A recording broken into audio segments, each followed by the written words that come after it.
Study point class 10 chapter 1 वास्तविक संख्याएं। Students, इससे पहले वाली वीडियो में, क्लास 10 की वीडियो में, मैंने आपको चैप्टर 1 वास्तविक संख्या के बारे में समझाया था। वो वीडियो एक इंट्रोडक्शन वीडियो था चैप्टर 1 का।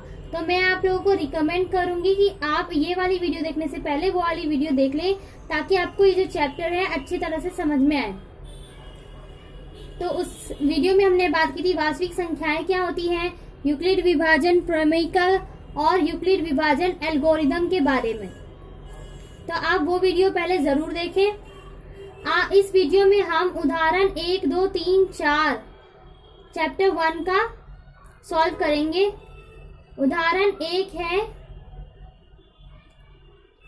4052 और 12576 का HCF यूक्लिड विभाजन एल्गोरिथम का प्रयोग करके ज्ञात कीजिए।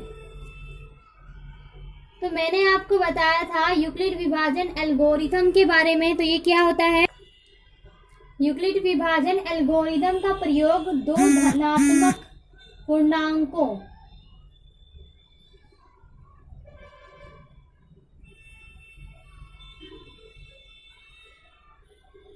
का HCF ज्ञात करने के लिए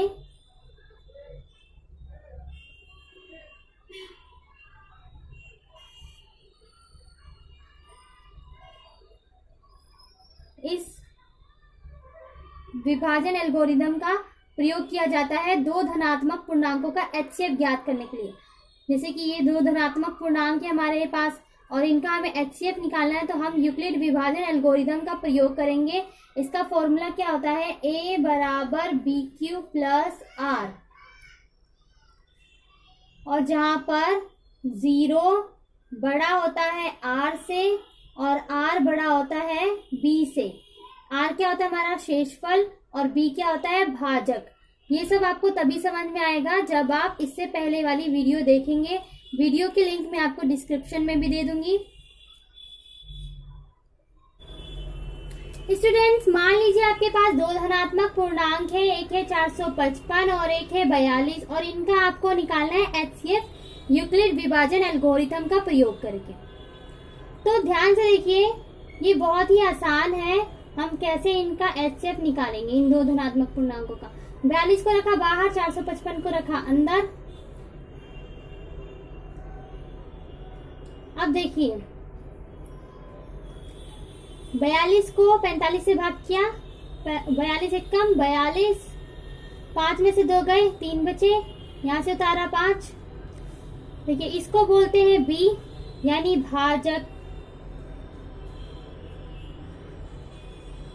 इसको बोलते हैं A यानी भाज्य,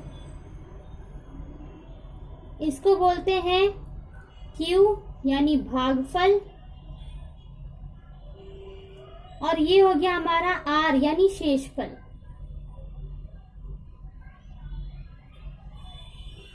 ठीक है, इस विधि को हमें तब तक करना है जब तक हमारा जो शेषफल है वो 0 ना आ जाए। तो अभी हमारा शेषफल 0 नहीं आया, तो हम फिर से क्या करेंगे? भाजक को यानी कि 42 को, भाजक क्या है? 42, इसको अंदर रख देंगे और फिर से भाग करेंगे। 35 एक कम 35, 12 में से 5 गए, 7 बचे, भाग तो आपको आता ही होगा। फिर से अभी भी शेषफल हमारा 7 आ गया, 0 नहीं आया, तो फिर से हम भाजक को अंदर रखेंगे। भाजक क्या है? B क्या है? 35, 7 पंजे 35। अब आ गया हमारा शेषफल 0। ठीक है, 35 में से 35 गए तो कितने बचे? 0। तो स्टूडेंट देखिए, जिस संख्या से हमारा शेषफल 0 आया है वही संख्या हमारा होगा HCF, यानी हमारा HCF क्या है? 7। अब यूक्लिड विभाजन एल्गोरिथम का प्रयोग करके हम इसको किस तरह से लिखेंगे? सबसे पहले हमारा A था 455, ठीक है, फिर B था हमारा 42, B गुणा हो रहा है Q से, Q क्या है हमारा? 1, प्लस का निशान है प्लस, R क्या आया था? 35। ठीक है। अब दूसरा क्या है हमारा,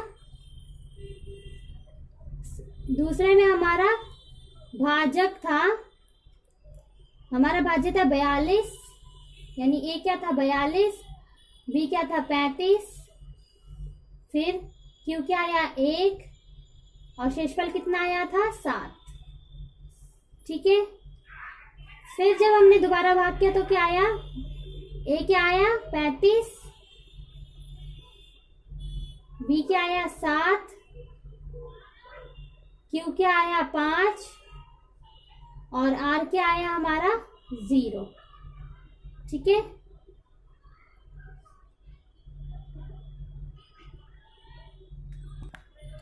तो क्योंकि 7 से हमें शेषफल 0 प्राप्त हुआ है तो हमारा HCF क्या हो जाएगा 7। ओके स्टूडेंट, जिस तरह से हमने अभी दो पूर्णांक संख्याओं का HCF निकाला था, इसी तरह से हम इन दोनों का भी HCF निकालेंगे। बड़ी संख्या को अंदर और छोटी संख्या को बाहर। तो बड़ी संख्या कौन सी है 12,576 और छोटी संख्या कौन सी है 4,452।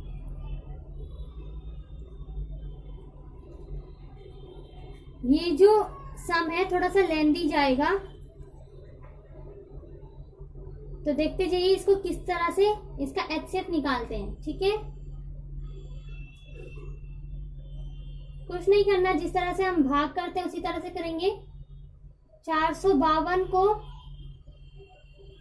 भाग करेंगे 12,576 से।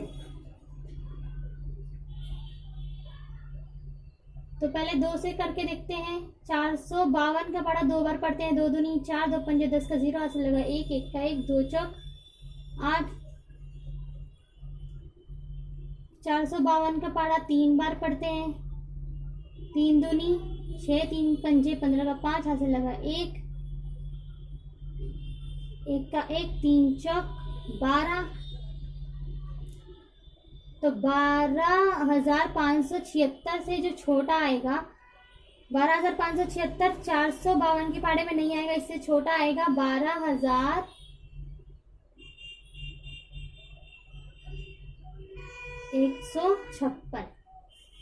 कितने पर आया है 3 पर। इसी तरह से आप भाग करते जाए, घटा देंगे इनको, 0 बचा 2 4 420। अब बी को, क्योंकि हमारा शेषफल 0 नहीं आया तो बी को दोबारा से अंदर रख देंगे। 420 को भाग करेंगे 4052 से, तो 9 पर आपका आएगा इससे छोटा 3780। इसको घटा देंगे, 2 बचा, 15 में से 8 गए 7 बचे, यहाँ पे कितना बचा 272। अब फिर से अभी हमारा शेषफल 0 नहीं आया तो हम फिर से क्या करेंगे 420 को यानी भाजक को अंदर रख देंगे। 272 एक कम 272, 10 में से 2 गए 8 बचे, ये कितना बन गया 11, 11 में से 7 गए 4 बचे और 3 में से 2 गया 1, 148। फिर से हम भाजक को अंदर लिख देंगे 272, 148 एक कम 148, 12 में से 8 गए 4 बचे, इसने इसको 1 दे दिया 6 बन गया, तो 6 में से 4 गए 2 बचे, 2 में से 1 गया 1 बचा, 124 आ गया। फिर से हम भाजक को अंदर लिख लेंगे 148, 124 एक कम 124, 8 में से 4 गए 4 बचे, 4 में से 2 गए 2, कितना आया भाग शेषफल 24। तो फिर से हम भाजक को अंदर लिखेंगे जब तक हमारा शेषफल 0 नहीं आता। 24 पंजे 120, कितना बचा 4, फिर से बी को अंदर, 6 चौक 4 छिक 24। तो अब हमारा शेषफल कितना आ गया 0, 24 में से 24 गए 0। तो यानी जो हमारा HCF है वो क्या है 4। अब इसे इस तरह से इस फॉर्मूले के अकॉर्डिंग हम सारा लिख देंगे, ए क्या है, बी क्या है, क्यू क्या है, आर क्या है। ठीक है, तो सबसे पहले वाले स्टेप में हमारा ए क्या है ये, बी क्या है ये, क्यू क्या है ये, आर क्या है ये। तो ए क्या है हमारा 12,576 बराबर बी क्या है 452, क्यू क्या है 3 प्लस में आर क्या है 420। ठीक है, अब इसी तरह से दूसरे वाले स्टेप में ए क्या है हमारा 452, बी क्या है 420 गुणा में क्यू क्या है 9 प्लस में आर क्या आया था 272। तीसरे वाले स्टेप में ए क्या है 420, बी क्या है 272 गुणा में क्यू क्या है 1 प्लस में आर क्या है 148। फिर चौथे स्टेप में ए क्या है 272, ठीक है 272, बी क्या है 148, क्यू क्या है 1, आर क्या आया 124। इसी तरह से पांचवें स्टेप में ए क्या है 148, ठीक है बी क्या है 124 गुणा में क्या है क्यू 1, आर क्या है 24। छठे स्टेप में ए क्या है 24, बी क्या है ए क्या है 124, ठीक है ये ए है, ए क्या है 124, बी क्या है 24, क्यू क्या है 5, आर क्या है 4।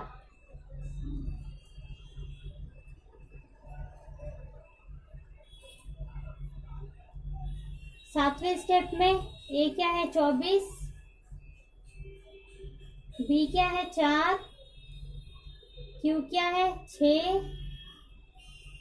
आर क्या है 0। तो स्टूडेंट्स किस संख्या से हमारा भागफल, हमारा शेषफल यानी कि आर 0 आया है 4 से, ठीक है ना। तो हमारा HCF क्या हो जाएगा 4। ओके, अब देखते हैं उदाहरण 2। स्टूडेंट्स आपका दूसरा उदाहरण दर्शाइए कि प्रत्येक धनात्मक सम पूर्णांक 2q के रूप का होता है तथा प्रत्येक धनात्मक विषम पूर्णांक 2q प्लस 1 के रूप का होता है। देखिए क्वेश्चन देखकर घबराने की जरूरत नहीं है, बहुत ही आसान सवाल है। हमें ये दिखाना है कि जो भी धनात्मक पूर्णांक होता है सम पूर्णांक वो 2q के रूप का होता है और हर धनात्मक विषम पूर्णांक 2q प्लस 1 के रूप का होता है। तो देखिए हमें इसमें यूक्लिड विभाजन एल्गोरिदम का प्रयोग करना है। उसका फॉर्मूला क्या आता है a बराबर BQ प्लस R, ठीक है। यहाँ पर मान लेते हैं a, माना a कोई धनात्मक पूर्णांक है,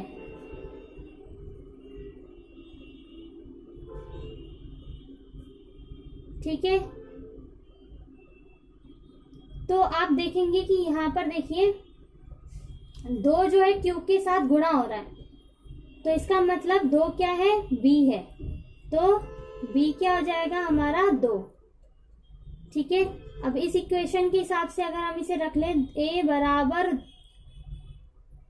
2q प्लस r, है ना, जहां पर क्या होता है 0 से r जो है हमारा शेषफल वो बड़ा होता है या तो 0 के बराबर होता है। जो भी शेषफल होता है या तो 0 होता है या फिर 0 से बड़ा होता है, कभी भी माइनस में नहीं होता, 0 से छोटा नहीं होता। और जो r होता है वो हमारा भाजक यानी b से छोटा होता है। ठीक है, यानी कि b जो है बड़ा होता है r से। तो यहाँ पर हमारा शेषफल क्या आएगा, b हमारा 2 हो गया, तो शेषफल हम क्या रखेंगे 0 रखेंगे, क्योंकि हमारा b क्या है 2 है, तो यानी शेषफल 2 से छोटा होगा, तो यानी कि 0 और 1, 2 से छोटे कौन सी संख्या है 0 और 1। ठीक है, तो यहाँ पर हमारा शेषफल क्या होगा 0 और 1। अब हम इसी फॉर्मूले के हिसाब से इस सवाल को करेंगे। एक बार हमें r का मान 0 रखना है और एक बार r का मान 1 रखना है। तो पहले हम r बराबर 0 लेते हैं, तो इस इक्वेशन के हिसाब से हम कैसे लिखेंगे, a बराबर b क्या है 2q प्लस में r क्या लिया हमने 0, तो क्या हो जाएगा a बराबर 2q को 0 से प्लस करेंगे तो क्या आएगा 2q ही आएगा। ठीक है, इसी तरह से दूसरे इक्वेशन में हम क्या रखेंगे r रखेंगे 1 दूसरे स्टेप में, तो a बराबर 2q प्लस में 1। ठीक है, तो यही आना था हमारा। अब 2 क्या है एक सम संख्या है, तो ये हो गया एक समपूर्णांक, और 1 क्या है 2q के साथ 1 है, 1 क्या है एक विषम संख्या है, तो ये हो गया एक विषम पूर्णांक।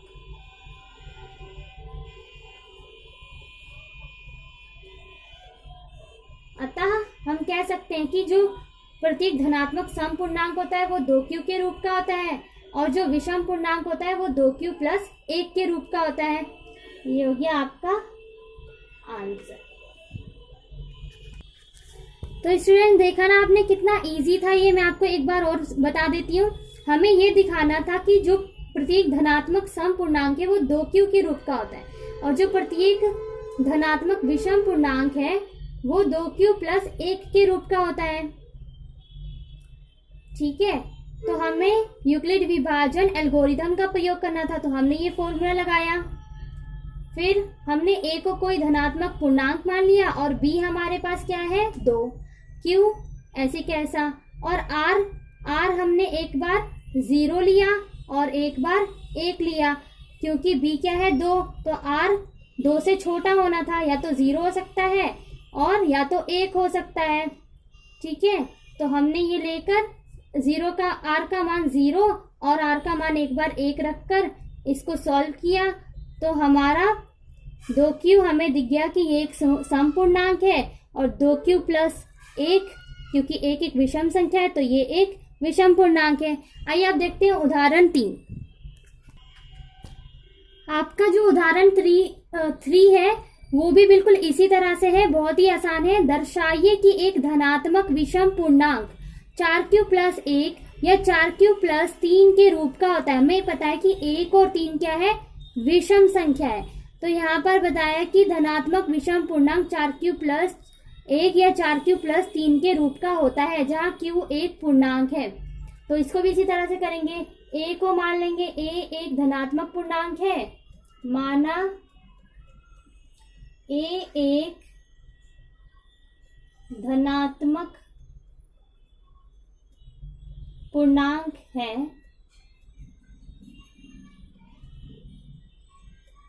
तो b क्या हो जाएगा हमारा बी आप देख सकते हैं, बी क्या होता है क्यू के साथ मल्टीप्लाई, तो बी क्या है हमारा 4। ठीक है, फॉर्मूला क्या है, यूक्लिड विभाजन एल्गोरिथम का प्रयोग करेंगे।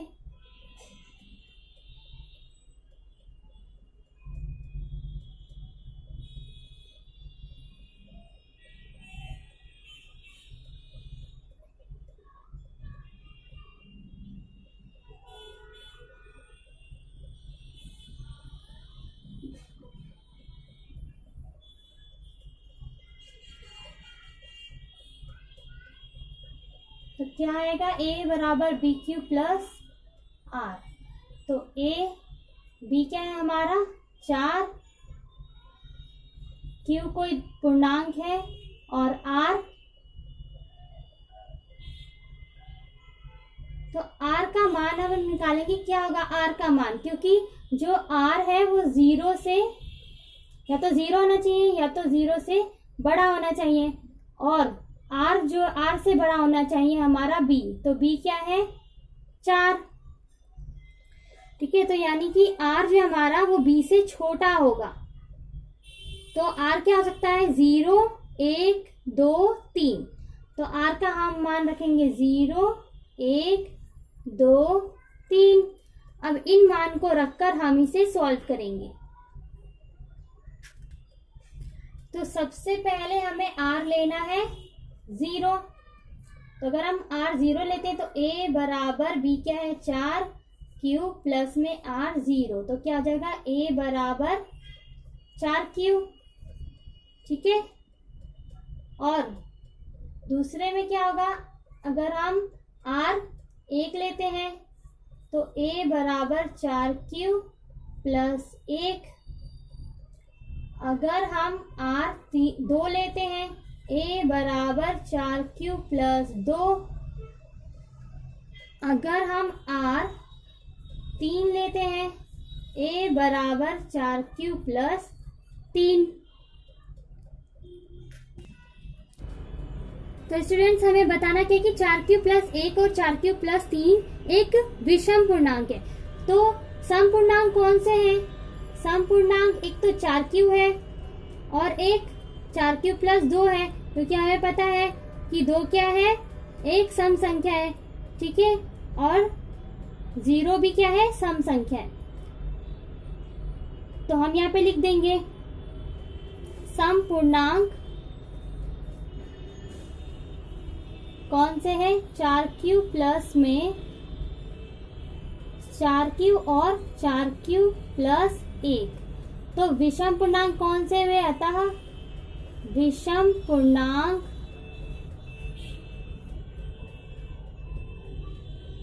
4 क्यू प्लस 1 और 4 क्यू प्लस 3, ये विषम पूर्णांक हो गए। तो यही हो गया हमारा आंसर। जो हमें सिद्ध करना था, जो हमें दर्शाना था, वो हमने दर्शा दिया कि 4 क्यू प्लस 1, 4 क्यू प्लस 3 एक क्या है, विषम पूर्णांक है। ओके स्टूडेंट्स, आपका अगला सवाल है आपके बुक के पेज नंबर 7 पर, उदाहरण 4। एक मिठाई विक्रेता के पास 420 काजू की बर्फियां हैं और 130 बादाम की बर्फियां हैं। वे इनकी ऐसी डेयरी बनाना चाहता है कि प्रत्येक डेयरी में बर्फियों की संख्या समान रहे तथा ये डेयरियां बर्फी की परात में न्यूनतम स्थान घेरे। इस काम के लिए प्रत्येक डेयरी में कितनी बर्फियां रखी जा सकती हैं? जो मिठाई बेचने वाला है उसके पास 420 काजू की बर्फी है और 130 बादाम की बर्फी है, और वो इनकी डेयरी बनाना चाहता है और इस तरह से बनाना चाहता है कि बर्फियों की संख्या इन डेयरियों में समान रहे। तो और साथ ही साथ जो बर्फी की परात है वो चाहता है कि जब ये डेयरियां उसमें रखी जाए तो उस परात का ये कम से कम जगह घेरे। इस काम के लिए प्रत्येक डेयरी में कितनी बर्फियां रखी जा सकती हैं? तो इन बर्फियों की कितनी कितनी डेयरियां बनेंगी? मान लीजिए आपके पास 12 काजू की बर्फी है और 4 बादाम की बर्फी है। आपको इनकी डेयरी बनानी है और आप चाहते हैं कि इनको जो है बराबर बराबर पंक्ति में रखा जाए, और इस तरह से रखा जाए कि बर्फियों की संख्या उन पंक्तियों में समान रहे। तो मान लीजिए मैं 4 बादाम की बर्फी है तो उसको इस तरह से रख देती हूँ, 2 2 4 हो गई। फिर उसके बाद काजू की बर्फियों को 12 है तो इस तरह से रख देती हूँ, 2 2 4 2 6 2 8 2 10 और 2 12। तो ये हो गई काजू की बर्फियां। तो अब आप देखेंगे कि पंक्तियों में बर्फियों की संख्या तो समान है, 2 है। और इसमें कितनी, इस एक पंक्ति में कितनी है, इस तरह से देखे तो 2 है, इस तरह से देखे तो 1 2 3 4 5 6 7 8 और इसमें भी 8 है। ठीक है, पर इसका एक चीज तो हो गया कि पंक्तियों में बर्फियों की संख्या समान है, पर हमें ये भी करना है कि बर्फियों में परात का जो है न्यूनतम निशान कम से कम जगह घिरना चाहिए। तो अगर हम इस तरह से रखेंगे बर्फियों को तो ज्यादा जगह घिरेगी, है ना। तो इस तरह से ये इस तरह से नहीं रखा जाएगा। तो अगर मैं इसको इस तरह से रखूं, 1 2 3 4 बर्फी बादाम की ऐसे रख दी और जो 12 काजू की है तो उनको इस तरह से रख देते हैं, 4 4 8 8 4 12। ठीक है, तो जब हम इस तरह से रखेंगे तो पंक्ति में बर्फियों की संख्या भी समान है, ऐसे भी 4 ऐसे भी 4। तो एक चीज तो हो गया। और दूसरा चीज कि ये जो है परात का कम स्थान घेरे, तो ये भी जो हमारा दूसरा सिचुएशन है ये भी सही हो रहा है। तो इसका मतलब हम बर्फियों को इस तरह से रखेंगे। ठीक है, अब आपके पास 420 काजू की बर्फी है और 130 बादाम की बर्फी है, इनको भी इस तरह से पंक्ति में रखना है कि पंक्ति में बर्फियों की संख्या समान रहे। तो देखिए, इस सवाल को सॉल्व करने का सबसे आसान तरीका ये है कि इसमें क्वेश्चन में क्या है, न्यूनतम। जब भी आपको क्वेश्चन में न्यूनतम अधिकतम इस तरह से दिया तो आपको उसमें क्या निकालना है, एचसीएफ। और एचसीएफ निकालना मैंने आपको बताया कैसे निकालते हैं। तो हम सीधा सा इसका क्या करते हैं, 420 और 130 का एचसीएफ निकाल लेते हैं। तो हम पहले इसका एचसीएफ निकालेंगे यूक्लिड एल्गोरिथम का प्रयोग करके। ठीक है, एचसीएफ निकालने से क्या होगा कि इसका जो आंसर है, जो एचसीएफ आएगा वही इसका आंसर होगा। एचसीएफ क्या होता है, हाईएस्ट कॉमन फैक्टर। हमें एक ऐसा फैक्टर निकालना है इन दोनों का जिससे ये दोनों डिवाइड हो जाए, तो वो हमें किससे प्राप्त होगा, एचसीएफ निकालने पर। तो स्टूडेंट्स, यूक्लिड विभाजन एल्गोरिथम का प्रयोग करके हम 420 और 300 और 130 का एचसीएफ निकालेंगे। 420 को बड़ी संख्या को लिखेंगे अंदर और छोटी संख्या को बाहर, 130 को 130 से इसको भाग करेंगे तो कितना आएगा, 3 0 3 3 9 3 1 कम 3 0 3। अब शेषफल क्या आया हमारा, 30। 0 नहीं आया तो इस प्रोसेस को हम आगे बढ़ाएंगे। फिर यहाँ से b उठाकर हम दोबारा से अंदर रखेंगे और भाग करेंगे। 4 तिया 12, 0 13 में से 12 गए, 1 बचे। अभी भी शेषफल 0 नहीं आया तो फिर से हम b उठाकर इसके अंदर डालेंगे, 10 तिया 30। अब 30 में से 30 गए, कितने बचे, 0। अब हमारा शेषफल क्या आ गया, 0। तो 0 हमारा किस संख्या से आया है, 10 से। तो हमारा एचसीएफ क्या हो जाएगा, 10।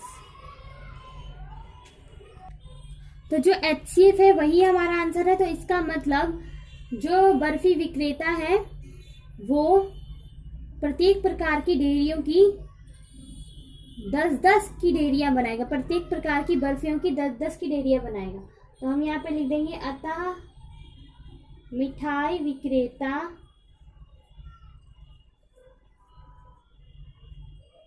प्रत्येक प्रकार की बर्फियों की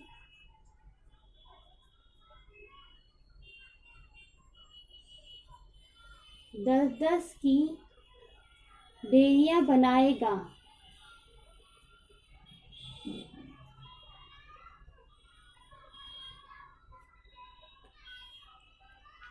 स्टूडेंट्स, इस वीडियो में हमने चैप्टर 1 वास्तविक संख्या का उदाहरण 1, 2, 3, 4 किया है और अब एक्सरसाइज 1.1 के क्वेश्चंस को हम अगली वीडियो में करेंगे। आपको मेरा वीडियो कैसा लगा कमेंट सेक्शन में बताएं। वीडियो को लाइक कीजिए, तारा स्टडी पॉइंट को सब्सक्राइब कीजिए और ज्यादा से ज्यादा स्टूडेंट्स को शेयर कीजिए। और हाँ, बेल आइकन को जरूर प्रेस कीजिए ताकि मेरी आने वाली वीडियोस की नोटिफिकेशन आपको टाइम पर मिल जाए। Thank you for watching.